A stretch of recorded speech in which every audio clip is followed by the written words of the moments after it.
নমস্কার বন্ধুরা, সিবি কিচেনে আপনাদের সবাইকে স্বাগত। আজ আমি আপনাদের সঙ্গে শেয়ার করব চিকেনের একটা রেসিপি। আমরা তো সবসময় একঘেয়েমি চিকেন রান্না সকলেই খেয়ে থাকি, তবে আজকে আমি একটু অন্যভাবে দেখাবো। আজকে চিকেনটা আমি ধনেপাতা কুচি দিয়ে নামিয়ে আপনাদের সঙ্গে শেয়ার করব। আমি তার জন্য এখানে 1 কেজি চিকেন নিয়ে নিয়েছি। আপনারা কিন্তু আপনাদের পছন্দ মতন চিকেনের পিসগুলো নিতে পারেন। আমি এখানে 3টে লেগ পিস নিয়ে নিয়েছি আর এখানে কেটে দিয়েছি। এবার আমি ম্যারিনেটের জন্য এর মধ্যে দিয়ে দিচ্ছি স্বাদ মতো নুন,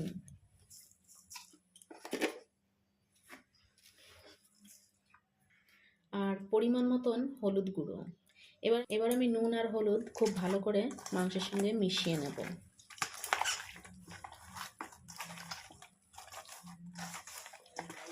আমি কিন্তু আজকে রান্নাটার মধ্যে একদমই আলু ব্যবহার করব না, আলু ছাড়াই আমি আজকে রান্নাটা করে দেখাবো। আমি এখানে নুন হলুদ তো ভালোভাবে মিশিয়ে নিয়েছি, আর আমি এখানে দিয়ে দেবো একটা পাতিলেবুর রস। দানাগুলো আমি ফেলে দেবো, লেবুর পরে বেছে ফেলে দিচ্ছি। দিয়ে দিচ্ছি আর এক পিস।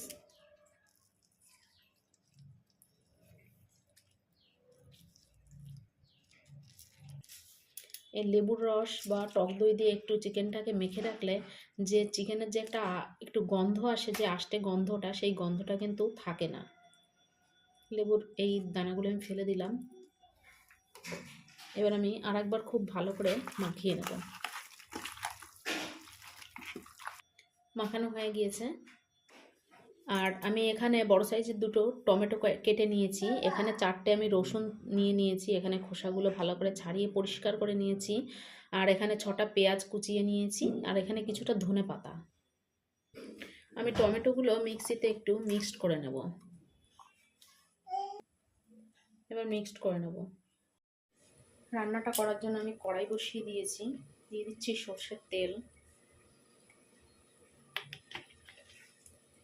দিয়ে দিচ্ছি 3টে শুকনো লঙ্কা,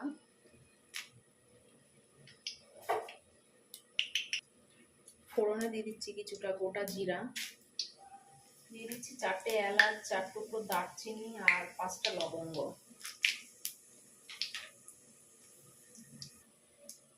দিয়ে দিচ্ছি এবার কুচিয়ে রাখা পেঁয়াজগুলোকে।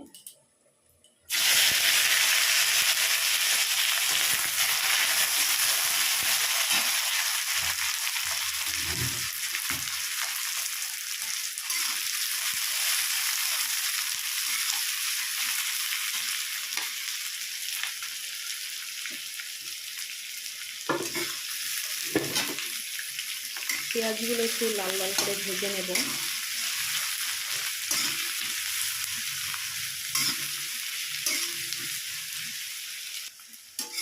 পেঁয়াজ ভাজা কিন্তু হয়েই এসেছে। পেঁয়াজ ভাজা হয়ে গিয়েছে। আমি এবার দিয়ে দিচ্ছি 2 চামচ আদা বাটা,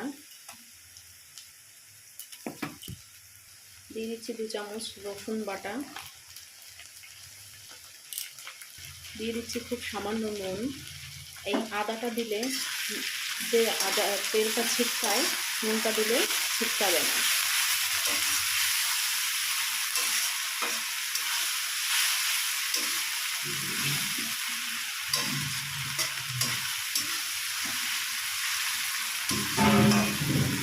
এই টিপসটা একবার ট্রাই করে দেখবেন। নুনটা দিলে কিন্তু আদা বাটা দিলে যেমন নুনটা ছিটকায়, নুনটা দিলে কিন্তু ছিটকানোটা বন্ধ হয়ে যাবে। দেখুন আমি রান্না করছি 5 থেকে কিন্তু মশলা ছিটকাচ্ছে না বেশি। এবার দিয়ে দিচ্ছি 2 চামচ জিরা গুঁড়ো, ঝালের জন্য দিয়ে দিচ্ছি 2 চামচ শুকনো লঙ্কার গুঁড়ো,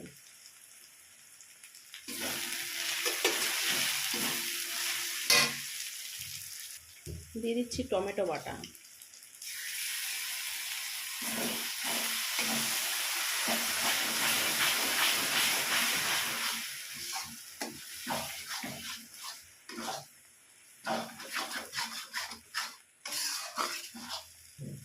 টমেটোটা আমি বেটে নিলাম যাতে মশলাটা খুব সুন্দর মিহি হয়, তার জন্য। আপনারা চাইলে গোটাও দিতে পারেন, একটু কুচি কুচি করে কেটে নিলেই গলে যাবে। এবার মশলাটা কিন্তু খুব ভালোভাবে কষিয়ে নেব যতক্ষণ পর্যন্ত মশলা থেকে তেল না ছাড়ে। মশলা থেকে কিন্তু তেল ছাড়তে শুরু করে দিয়েছে। আমি এখন দিয়ে দেবো চিকেনটা।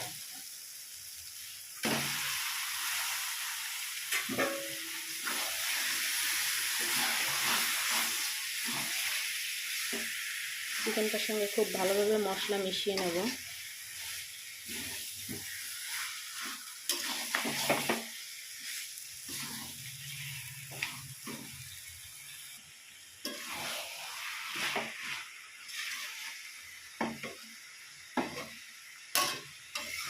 চিকেনের সঙ্গে কিন্তু খুব ভালোভাবে মশলাটা মিশে গিয়েছে।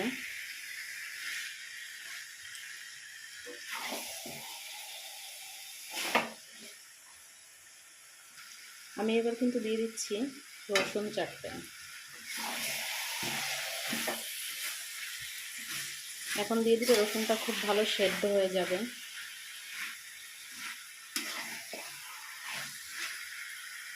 এভাবে কিন্তু আমি 5 থেকে 7 মিনিট কষিয়ে নেব।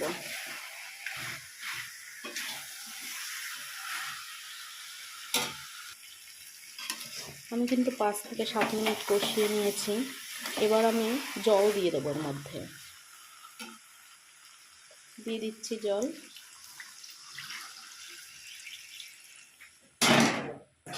আবার একটু নাড়াচাড়া দিয়ে মিশিয়ে নিচ্ছি।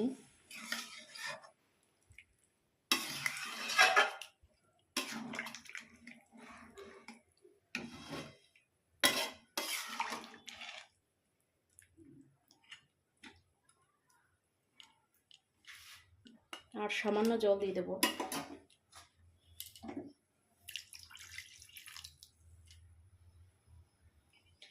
আমি কিন্তু মাংসটা ঢাকা দেব না, এভাবেই ফুটে ওঠার জন্য এবার আমি অপেক্ষা করব। মাংস ফুটে উঠেছে। এভাবে আমি 4 থেকে 5 মিনিট ফুটিয়ে নেব, তাতে মাংসটাও সেদ্ধ হয়ে যাবে আর রসুনগুলোও কিন্তু সেদ্ধ হয়ে যাবে।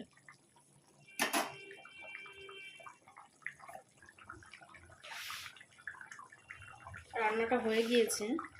আমি এবার ওপর থেকে ছড়িয়ে দিচ্ছি ধনেপাতার কুচি।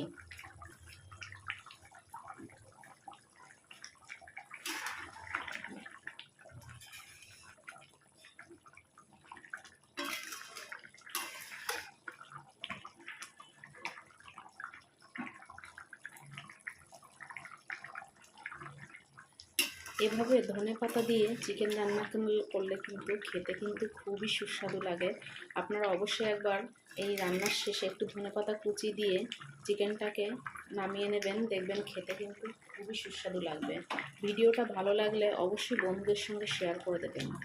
আমার কিন্তু কথা বলতে বলতে রান্নাটা কমপ্লিট হয়ে গিয়েছে। আমি গ্যাসটা বন্ধ করে নেব। একটু ঠান্ডা হলে আমি নামিয়ে দেখাচ্ছি। আমি এবার নামিয়ে নিচ্ছি।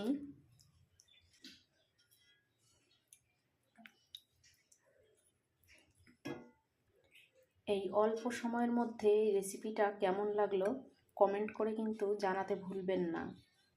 রান্নাটা কিন্তু একদম রেডি হয়ে গিয়েছে।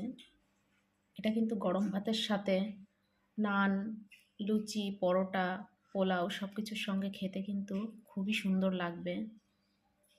আমি এবার ওপর থেকে ছড়িয়ে দিচ্ছি কিছুটা ধনেপাতা কুচি।